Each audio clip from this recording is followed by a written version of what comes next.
todos vocês. Abram todos a Escritura.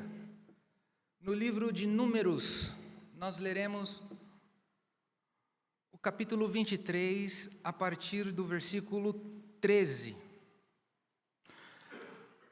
A mensagem que será exposta nessa manhã é de um texto relativamente longo, então nós leremos apenas um único versículo para otimizarmos o tempo que temos e leremos à medida que formos avançando na mensagem. Então, Números, capítulo 23, nós leremos apenas o versículo 19. E eu gostaria que todos vocês lessem junto comigo e, ao mesmo tempo em que vocês estivessem lendo, vocês reflitam a respeito nisso que nós iremos acabar de ler.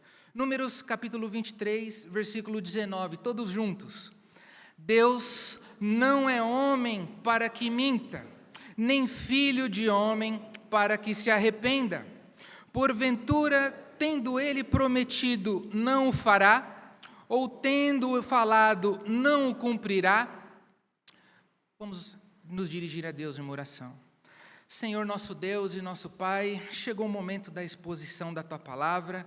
Nós sabemos que a Tua Palavra tem poder de nutrir a Sua igreja. Por isso, nesta manhã, Senhor, nós te suplicamos que o Senhor fale ao coração de todos aqueles que aqui se encontram e também ao coração de todos aqueles que nos acompanham pela internet ou que em algum momento haverão de assistir essa mensagem. Pai querido, não permita que ninguém saia da mesma maneira diante da Tua Palavra. Neste momento, Senhor, nós te pedimos que o Senhor destampe, desobstrua, abra as mentes e corações para que a Tua Palavra possa entrar e encontre em cada coração uma terra fértil e ajude-nos a sermos não somente ouvintes, mas praticantes da Tua Palavra, Senhor. E nesse momento eu faço das palavras de João Batista as minhas também. Convém que o Senhor cresça e que eu diminua. E assim nós oramos no nome santo do Senhor Jesus, o nosso querido Salvador. Amém. Conta-se que num determinado manicômio, alguns pacientes que ali estavam afirmavam categoricamente que eram o próprio Napoleão Bonaparte. Outros diziam que era outras figuras históricas importantes na história da humanidade.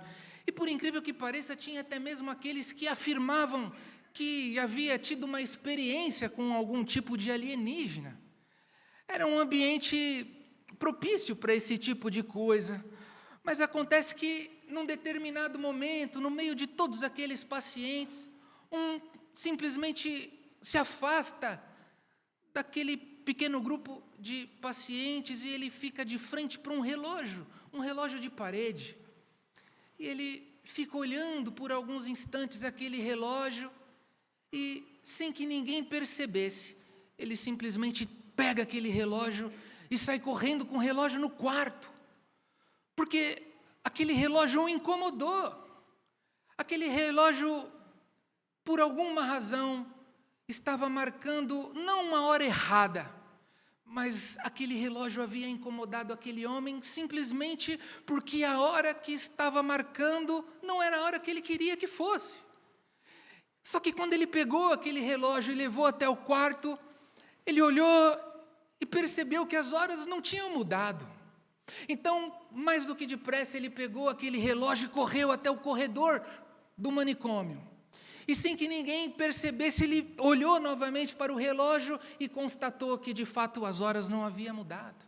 E ele levou aquele relógio para o banheiro, ele levou aquele relógio para outros lugares, mas, basicamente, as horas eram as mesmas. Aquele homem, ele era incapaz de perceber que o problema não estava no relógio. O problema residia no fato dele não ter a capacidade de perceber que o desejo dos homens não podem se curvar diante da realidade. Ou melhor dizendo, a realidade não pode se curvar aos desejos dos homens. O fato dele querer que fosse uma hora diferente não faria com que aquele relógio se corrigisse sozinho. Por que eu estou contando isso? Porque aquele homem se frustrou, porque ele percebeu que a realidade não correspondia aos próprios desejos. Mas, guardadas as devidas proporções, a mesma situação nós iremos perceber aqui. Na verdade, entre os capítulos 22 até o 24, nós perceberemos algo assim, na história de dois personagens. Mas, evidentemente, por conta do tempo que temos, nós nos concentraremos apenas no capítulo 23, entre os versos 13 a 30. Nós iremos ver a história de um homem que quis amaldiçoar Israel, mas o povo era abençoado por Deus, e isso era uma realidade, isso era um fato. E esse fato não iria se curvar diante do desejo de um homem que queria o contrário. A realidade não se curva diante dos desejos humanos. E é isso que nós iremos ver nessa manhã. Portanto, com base nessa breve introdução, nessa breve ilustração, o tema da mensagem da manhã é: confie na imutabilidade do caráter de Deus. Confie na imutabilidade do caráter de Deus. A nação Israel era apenas um povo, um nômade, que caminhava no deserto. Não era ainda uma nação propriamente dita. Era um povo que peregrinava, que tinha que lidar com as dificuldades daquele terreno insólito. Mas a mão do Senhor era com aquele povo. E Israel tinha conquistado algumas vitórias bastante significativas até a ocasião onde essa passagem ocorre. Israel havia vencido o rei dos amorreus e havia vencido também o rei de Bazã. Então a fama do povo começou a se espalhar entre os povos vizinhos, até que num dado momento o povo, cansado dessa jornada extenuante, dessas batalhas difíceis, o povo decide então descansar. Eles decidiram acampar nas campinas de Moabe. É o que diz o capítulo 22, logo no primeiro versículo. Diz o texto que essa região ficava além do Jordão, na altura da região de Jericó. E acontece que enquanto o povo acampava naquele ambiente, naquele lugar, temendo a força do povo, temendo a quantidade de gente que ele percebeu ali, Balaque, rei de Moabe, se junta aos anciãos midianitas. Então eles formam ali uma aliança e decidem contratar um homem chamado Balaão. E ele contrata Balaão com uma única finalidade: amaldiçoar Israel. Esse foi o propósito, porque eles queriam que Israel fosse amaldiçoado para que eles fossem derrotados numa ocasião de batalha. Mas, logo no começo da narrativa, lá no capítulo 22, Balaão aparece como um homem que de fato recebe a revelação do Senhor. Balaão, ele, se a gente perceber o que diz o capítulo 22 em diante, até o capítulo 24, nós iremos perceber que, de fato, Balaão falava com Deus. E Deus também falava com Balaão. Diz o texto que Deus colocava as palavras na boca de Balaão. E as bênçãos que ele pronunciava sobre Israel eram todas verdadeiras até então. Por conta disso, isso, de algum modo, nos mostra que, no sentido mais estrito da palavra, Balaão não era um falso profeta, porque ele falou a verdade, ele falava a verdade em nome de Deus, ele não falava em nome de outros deuses. E acontece que, quando Balaão se junta a Balaque e aos anciãos dos midianitas, Balaão ele pede para que Balaque fizesse um sacrifício, para que, quem sabe assim, a maldição caísse sobre o povo de Israel. E assim ele faz. Então, com base nesse histórico, nessa recapitulação breve das passagens anteriores, do contexto anterior a essa passagem que nós iremos ler, A primeira grande verdade que esse texto nos ensina é que nenhuma mudança de cenário altera o que Deus estabelece. Portanto, nós devemos confiar na imutabilidade do caráter de Deus, porque nenhuma mudança de cenário altera o que Deus estabelece. Acompanha comigo o que diz o versículo 13. Então, Balaque lhe disse: rogo-te que venhas comigo a outro lugar, de onde verás o povo. Verás somente a parte mais próxima dele, e não verás de todo, e amaldiçoa-mo dali. Ou seja, esse versículo 13, ele começa respondendo, melhor dizendo, uma queixa que Balaque demonstrou no versículo 11. Balaque não gostou da resposta que Balaão havia dado, de que Deus não ia amaldiçoar o povo. Então, Balaque, melhor dizendo, tentou contornar aquela primeira negativa divina, mudando o local do ritual. Pois, de alguma maneira, ele achava que a efetividade da maldição estava condicionada ao ambiente, estava condicionada ao lugar de onde essa maldição seria proferida. Então, na mente de Balaque, ele pensava que, se porventura não funcionou daqui, vai funcionar em outro lugar. Se essa maldição não funcionou, se Deus não me respondeu do jeito que eu quero neste monte, então talvez ele responda de um outro monte. E ele leva Balaão até um outro lugar. Então veja, Balaão foi conduzido por um monte pelo rei Balaque, e de alguma maneira ele queria que o fato dele ver apenas parte do povo, isso em alguma medida, limitando o ângulo, o campo de visão, no seu modo de pensar, aquilo certamente poderia mudar o veredito de Deus. Então ele começa a fazer aquilo que lhe cabe. Ele não se contenta com a primeira negativa e ele tenta conduzir Balaão num outro lugar, para que, quem sabe assim, por um outro campo de visão, a maldição de fato acontecesse sobre o povo de Israel. E apenas a título de curiosidade, naquele tempo, alguns supersticiosos acreditavam que para que uma maldição de fato pegasse em alguém, era necessário que aquele que a emitisse visse o alvo da sua maldição. Por isso que Balaque queria muito um lugar onde pudesse ver o povo de Israel. E avançando com o texto, acompanha comigo o versículo 14.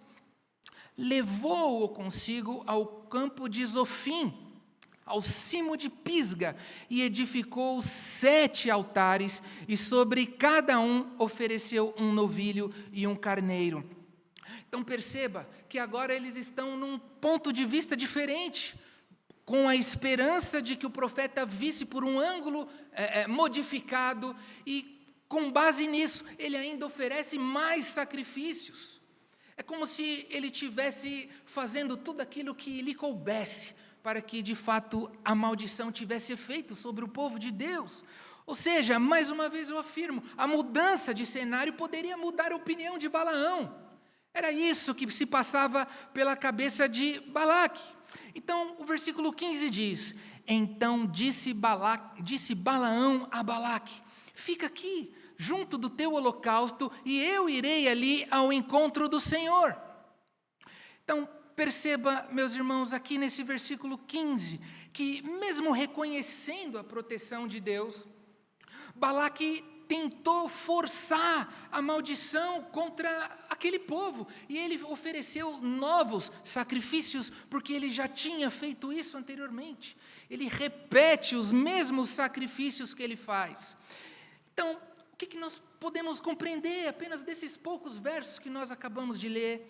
Nós percebemos que, ao longo de todo o tempo, até os nossos dias, a humanidade frequentemente busca manipular a vontade divina para que os seus próprios desejos egoístas sejam cumpridos. A humanidade sempre quis, de alguma maneira, mover a vontade, os desígnios de Deus ao seu bel prazer. Até hoje nós percebemos isso. É muito claro perceber as tentativas humanas de mudar o veredito de Deus, alternando cenários, fazendo oferendas em cachoeiras, em encruzilhadas, em cemitérios. Isso é a mesma coisa, mas numa versão repaginada, numa versão modificada. Os homens tentam manipular o Senhor, e fazer sacrifícios é uma forma de obter esse tipo de favor. É como se as bênçãos pudessem ser compradas por meio desse tipo de espiritualidade de barganha. Nós podemos perceber também que muitas religiões ainda fazem esse tipo de coisa, de sacrifício. E os sacrifícios do nosso tempo vão desde animais até os próprios bens materiais. Sempre é exigido um sacrifício de todos aqueles que querem obter um favor de Deus. Pelo menos é assim que pensam aqueles que ainda não conhecem a verdade do Evangelho. Porque a ideia que paira sobre a mente dessas pessoas é que quanto maior a oferta, maior a chance de Deus mudar de ideia e fazer o que eu quero. É isso que essas pessoas pensam. Mas o texto nos oferece também uma segunda lição, uma segunda verdade. Portanto, nós devemos confiar na imutabilidade do caráter de Deus, pois a sua palavra não pode ser revogada. Essa é a segunda verdade que o texto nos apresenta, que corresponde aos versos 18 a 24. A palavra do Senhor não pode ser revogada. Acompanhe comigo o que diz o versículo 16. Encontrando-se o Senhor com Balaão, e isso particularmente me impressiona bastante, porque é o próprio Senhor quem se digna a entrar em contato com Balaão. Pôs-lhe na boca a sua palavra e disse: torna para Balaque, e assim falarás. Vindo a ele, eis que estava junto do holocausto, e os príncipes dos moabitas com ele. Perguntou-lhe, pois, Balaque: que falou o Senhor? Então perceba a ansiedade de Balaque nesse momento. Balaão havia acabado de chegar, e Balaque nem esperou ele pronunciar uma única palavra, e ele já perguntou: o que falou o Senhor? Veja como ele está ansioso para que fosse cumprido aquilo que ele mesmo queria que fosse. Na verdade, ele não tinha tanta preocupação com aquilo que o Senhor tinha para dizer. A ansiedade dele residia no fato de que ele queria ouvir da parte de Deus aquilo que ele mesmo gostaria que acontecesse. Mas perceba, meus irmãos, outra coisa que nos chama bastante atenção é que Balaque, ele tenta usar o nome de Deus, o nome revelado na ocasião da aliança. Perceba como está escrito Senhor com letras maiúsculas. Ou seja, ele usa o nome do Senhor que foi revelado na aliança, como se o fato de usar o nome de Deus lhe concedesse algum tipo de comunhão com Ele, algum tipo de acesso mais pessoalizado com o Senhor. Então veja, ele não se conforma simplesmente em fazer os sacrifícios, em contratar um profeta. Ele ainda usa o nome do Senhor, como se o nome do Senhor, sendo pronunciado, isso lhe condicionaria a ter uma condição privilegiada. Ou seja, ele não percebeu que usar o nome do Senhor, destituído de todo o seu significado, de todo o temor que lhe é devido, não significa absolutamente nada. O nome do Senhor na boca de qualquer pessoa não tem efeito se dessa mesma boca que procede o nome do Senhor tiver uma vida santa, uma vida íntima com Deus, uma vida de compromisso sincero. Não adianta usar o nome do Senhor, pasmem vocês, mas é muito comum usar o nome do Senhor na boca de bandidos. Como se isso de alguma forma lhe trouxesse uma espécie de blindagem contra todo o mal, ou que isso aumentasse a importância daquilo que eles tinham a dizer, ou do que estavam prestes a fazer. Jesus Cristo só é Senhor. É evidente que Ele é Senhor de todos. Mas o Senhor Jesus, numa determinada ocasião, Ele disse: aqueles que me amam, eles guardam os meus mandamentos. Os que guardam os meus mandamentos, estes são os que verdadeiramente me amam. E Balaque tenta usar esse artifício, ele tenta fazer uso do nome de Deus que foi revelado na aliança, sem nenhum tipo de compromisso sincero com Deus. Como se isso se tornasse uma espécie de amuleto, ou se isso lhe desse a credibilidade necessária para que os seus desejos pecaminosos se efetivassem. Então veja, a ansiedade que ele demonstra, isso de alguma maneira evidencia que ele trata o profeta e a profecia como se fosse um produto que ele tinha comprado e pagado com os sacrifícios que ele havia oferecido antes. Então perceba como funciona a mente dessas pessoas desesperada por um favor, mas que não tem um compromisso sincero com Deus. Essas pessoas não medem esforços para que os seus desejos pecaminosos sejam cumpridos. Então perceba que é essa a tática nesse primeiro momento que Balaque usa. Na cabeça dele, fazer uso do nome de Deus, reconhecer o nome de Deus, isso faria com que o desejo dele fosse cumprido. Isso, sem dúvida alguma, é o ápice da tentativa de manipulação. Porque quando se conhece o nome de alguém, em alguma medida evidencia o seu certo grau de intimidade com essa pessoa. Quando se conhece alguém pelo nome, pressupõe-se que ou você conhece de ouvir falar, ou você conhece essa pessoa de um relacionamento. Mas o profeta Samuel diz no seu primeiro livro, no capítulo 15, versículo 22, que obedecer é melhor do que sacrificar. Isso precisa estar devidamente guardado no nosso coração, porque conhecer o Deus da aliança não significa pertencer a ela. Conhecer o Deus que firmou um pacto com Abraão não significa que eu pertenço ao mesmo Deus. Ele exige muito mais de cada um de nós. Ele exige um compromisso sincero. Portanto, meus irmãos, sem submissão, todo discurso religioso é apenas uma máscara para proteger os nossos desejos egoístas. Nós não devemos usar o nome do Senhor em vão, ou usar como se aumentasse a credibilidade daquilo que nós temos a dizer.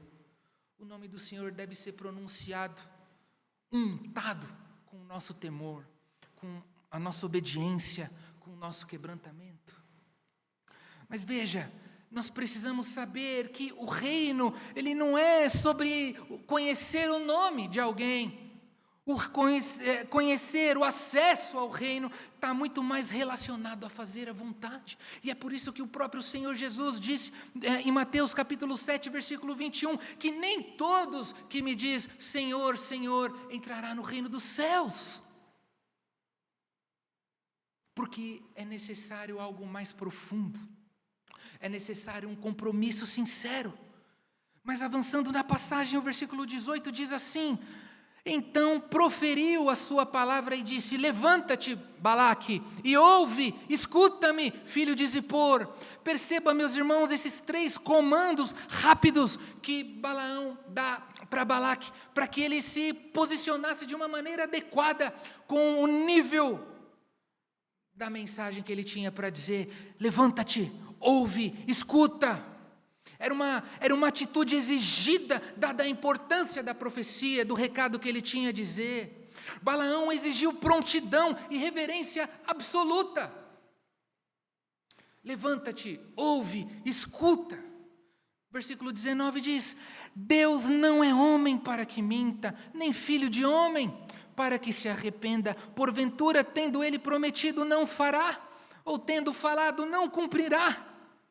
Veja como neste versículo Balaão destaca a imutabilidade do Senhor e a integridade da sua palavra.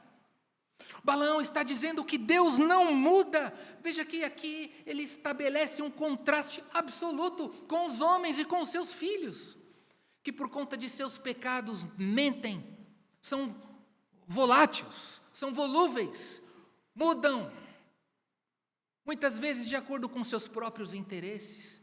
Mas ele está dizendo que Deus não é homem para que minta, e nem filho do homem para que se arrependa. Perceba, meus irmãos, que a construção dessa frase implica numa espécie de repreensão, que equivale a dizer: queres fazer de Deus um mentiroso?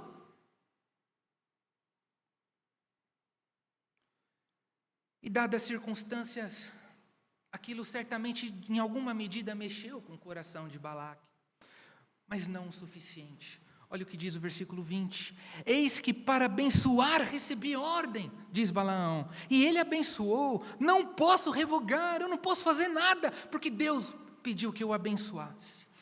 Não viu iniquidade em Jacó, nem contemplou desventura ou maldade em algumas traduções em Israel. O Senhor seu Deus está com ele, no meio dele se ouvem aclamações ao seu rei. Veja, ele está dizendo aqui em outras palavras, não há o que fazer para anular aquilo que Deus determinou. Não há o que fazer para mudar uma sentença já decretada pelo Senhor Todo-Poderoso. E veja, meus irmãos, isso ecoa o que acontece lá na frente, no livro de Provérbios, no capítulo 26, versículo 2, que diz que assim como o pássaro que foge, como a andorinha no seu voo, assim a maldição sem causa não se cumpre. Não adianta tentar amaldiçoar o povo de Deus, porque até este momento o povo de Deus não dava brecha para que isso acontecesse. E ele diz que o Senhor, no final do versículo 21, que o Senhor seu Deus está com ele, Deus está com ele. Então perceba como no fundo, o Senhor Deus, que era na verdade a fonte da toda a bem-aventurança daquele povo. Era a presença de Deus que garantia a Israel a proteção, que garantia a Israel a segurança, que garantia a Israel a vitória contra seus inimigos. Meus queridos, Deus não permite que seus filhos sejam abençoados. Deus não permite que o seu povo seja amaldiçoado. E nós devemos repudiar toda essa ideia de maldição hereditária, porque se nós estamos com Cristo, nós estamos guardados e protegidos e purificados pelo sangue do Cordeiro. Esse tipo de coisa não nos atinge. Nós não temos que ter medo desse tipo de coisa. Nós devemos caminhar com ousadia, porque é o Senhor Todo-Poderoso quem nos guarda.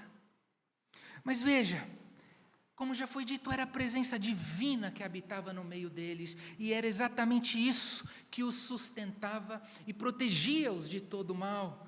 Mas olha o que diz o versículo 22. Deus os tirou do Egito, as forças deles são como as do boi selvagem. Salmo 68, versículo 35 diz que Deus de Israel é aquele que dá força e poder ao seu povo. Então veja como de fato era o próprio Senhor que estava fazendo daquele povo um povo forte e que se tornaria uma grande nação. Versículo 23, ele avança dizendo: pois contra Jacó não há encantamento, ou seja, não há presságios, não há mal-olhado, não há nenhum tipo dessas coisas.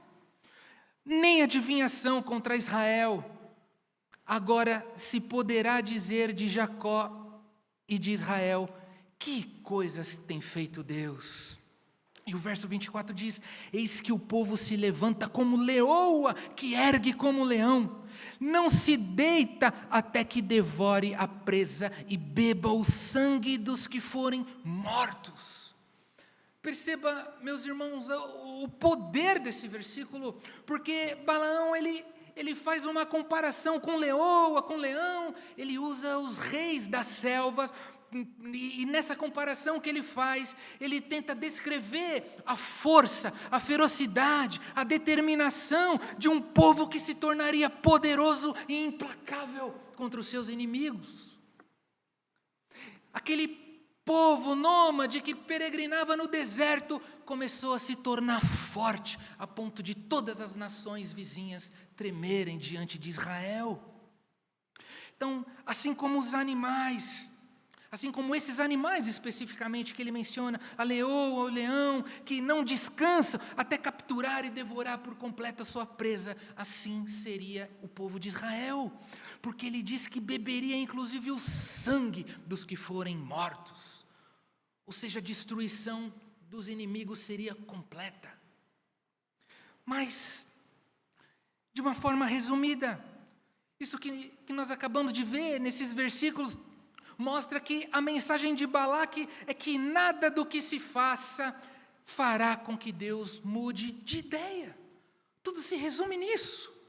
Nada que o homem faça mudará aquilo que Deus já decretou. Samuel ainda, no seu primeiro livro, no capítulo 15, versículo 29, ele diz que a glória de Israel não mente, nem se arrepende, porquanto não é homem para que se arrependa. O nosso Deus não muda de ideia.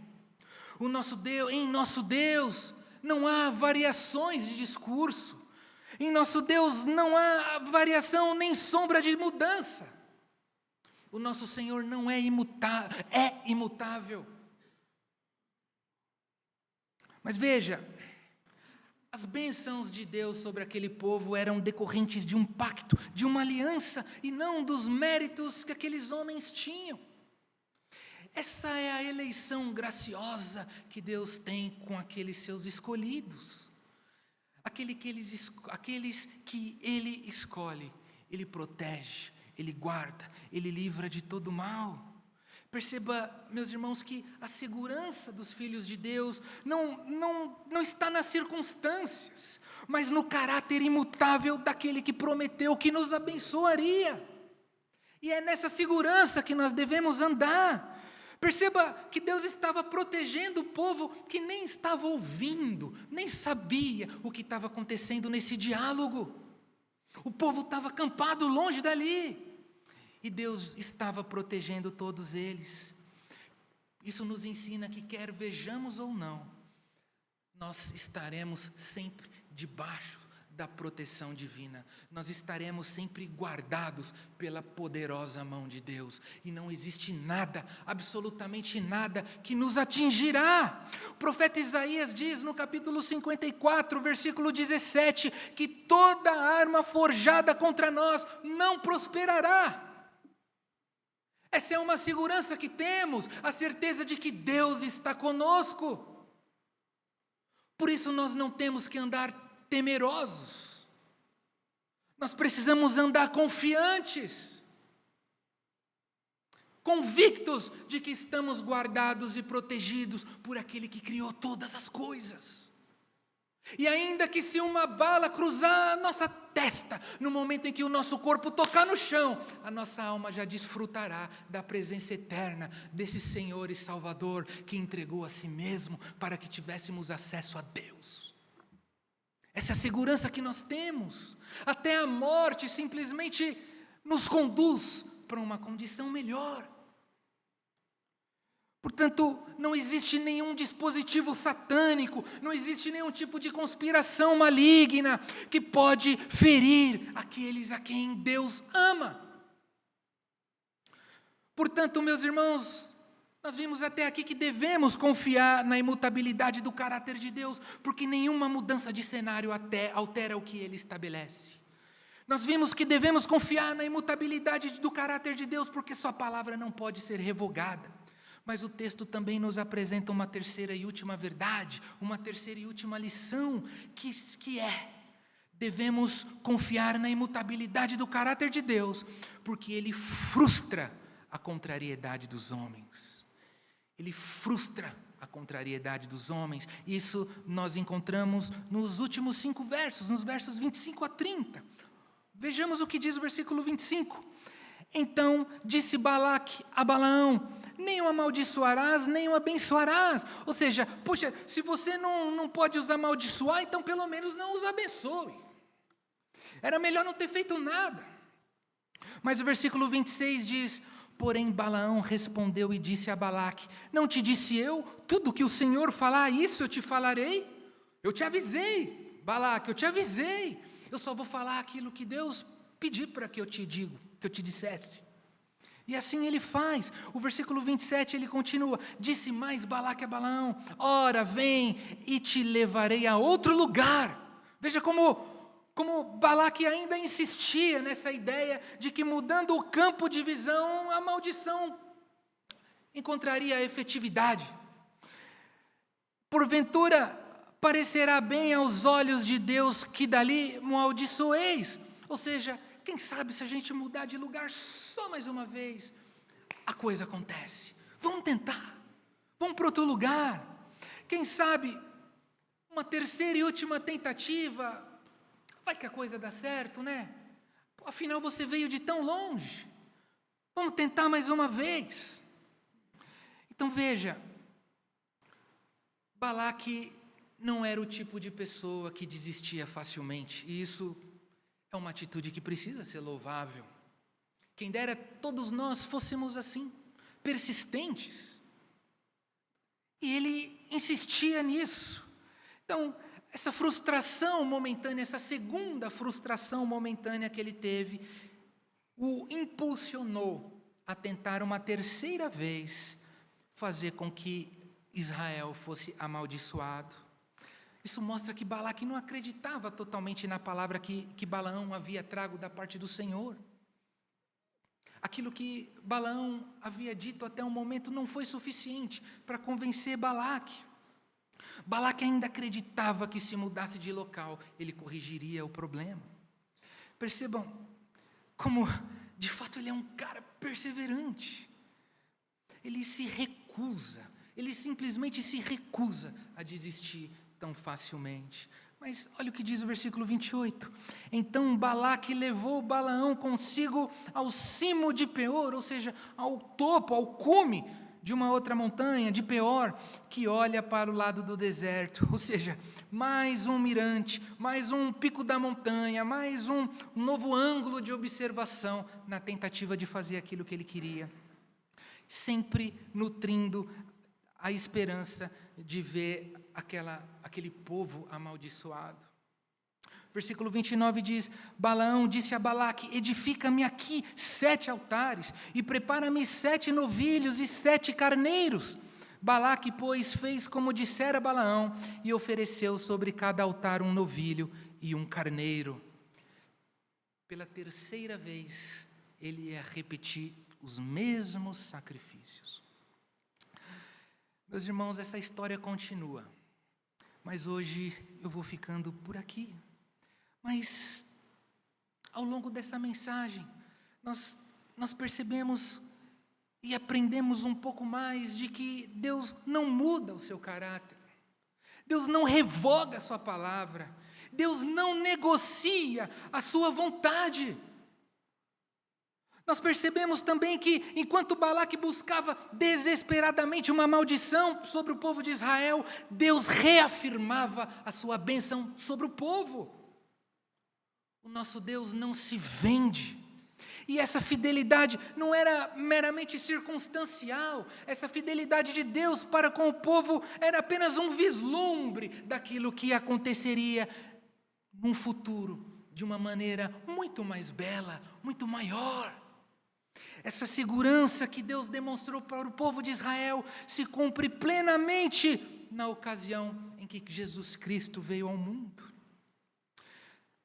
O Senhor Jesus enviou o seu Filho para que naquela cruz do Calvário Ele se fizesse maldição por nós, para que todos aqueles que passassem a crer nele estaria debaixo dessa mesma proteção, para que as bênçãos de Deus hoje pudessem chegar até nós. Ele enviou o seu Filho para que todo aquele que nele crê seja da mesma maneira protegido, guardado. Essa mesma proteção, esse mesmo cuidado de Deus se estende pelos séculos e nos alcança. E onde o inimigo tenta lançar maldição, o Senhor estabelece as suas bênçãos. O maligno não nos tocará jamais, porque nós estamos protegidos pelo sangue de Cristo. A imutabilidade do caráter de Deus é a nossa segurança. A imutabilidade do caráter de Deus é o que nos faz andar triunfantes, sem medo do que pode nos acontecer. Porque, como já foi dito aqui, ainda que a morte nos alcance, ela simplesmente nos conduzirá por uma condição infinitamente melhor do que a que desfrutamos nessa terra. E repetindo as palavras que o apóstolo Paulo nos ensinou em Romanos, no capítulo 8, versículo 31, onde ele nos ensina que se Deus é por nós, quem será contra nós? Nenhum maligno, nenhum inimigo, nem mesmo Satanás tem força diante de nós, porque o sangue de Jesus nos protege. Tudo que o Senhor quer de nós é a nossa obediência, é a nossa fidelidade, é o nosso compromisso. Porque, a bem da verdade, o Senhor só tem compromisso com aqueles que têm compromisso com Ele. E se nós andarmos em Sua palavra, se nós andarmos na luz, Ele estará conosco. E é assim que nós devemos viver. Portanto, meus irmãos, lembre-se que ninguém pode induzir o Senhor a amaldiçoar aquele que Ele decidiu abençoar. Em Cristo, somos os seus escolhidos, selados por uma aliança que ninguém pode quebrar. E eu termino essa mensagem falando para vocês, lembre-se daquilo que Jesus disse: eis que estarei convosco todos os dias, até a consumação dos séculos. Descansem nessa certeza, descansem nessa proteção, descansem nessa convicção. E que Deus encontre em cada coração uma palavra fértil. E que Ele nos ajude a sermos não somente ouvintes, mas também praticantes. Vamos nos dirigir a Deus numa oração. Senhor nosso Deus e nosso Pai, nós te agradecemos pela Tua palavra, nós te agradecemos, Senhor, pelos Teus cuidados, pelo Teu amor para conosco, nós te agradecemos, Senhor, por todos os cuidados e pela garantia de segurança que o Senhor nos deu. Nós sabemos que essa proteção se deve única e exclusivamente à aliança que o Senhor firmou e que nós estamos inseridos por meio da nossa crença em Jesus Cristo. Muito obrigado, Senhor, por todo o bem que o Senhor tem nos feito. E ajuda-nos, Senhor, a sermos obedientes a Ti. Ajuda-nos, Senhor, a não olharmos para as circunstâncias e desanimarmos, e entristecermos, ou até mesmo achar que o Senhor nos abandonou. Pai querido, que o Senhor aumente cada vez mais dentro de nós a convicção de que o Senhor está no nosso meio, de que o Senhor cuida de nós e nos protege. É isso que nós te pedimos, e é isso que nós já te agradecemos, no nome do Senhor Jesus, o nosso querido Salvador. Amém. Meus irmãos, como resposta àquilo que nós ouvimos nessa manhã, vamos louvar a